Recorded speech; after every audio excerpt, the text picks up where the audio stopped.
Сиз дагы бул убакка чейин ушул бир топ соттордун бийлик органдарынын куугунтугун көрдүңүз, соттордун адилетсиз чечимдерин дагы көрдүңүз.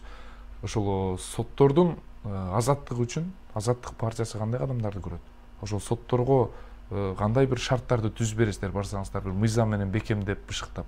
Сот бийлиги мына азыр күч аракеттер башталды. Сот бийлигинин мындай көз карандысыздыгы будан бир мисал болуп, мисалы мен адвокаттар аркылуу эле ошол жаңы ачылган жагдай бардыгын жазып, тастыктап, мыйзам чегинде бердим. Эч кандай бирөө тааныш билиш аркылуу эмес, ал прокуратура сот карап жаңы кароого жөнөттү бардык буга чейин чечимдер.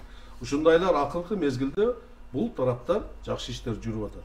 Бирок келечекте сот толук канды көз карандысыз болуш үчүн мен жекече оюм, биринчиден булардын баянасын татыктуу бериш керек. Сот бийлигине булардын көз карандысыз камсыздалган мыйзамды алыш керек.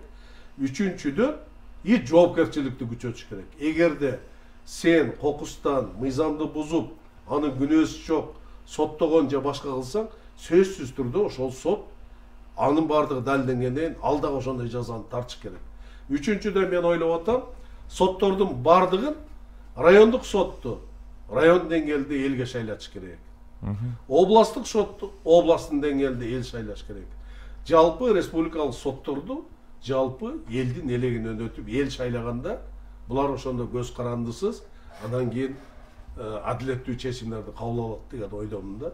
Ал эми качан гана сотторду шайлоо жана башка жаңкы тандоо комиссиясы жана башка дегендин бардыгын муну жокко чыгарышыбыз керек.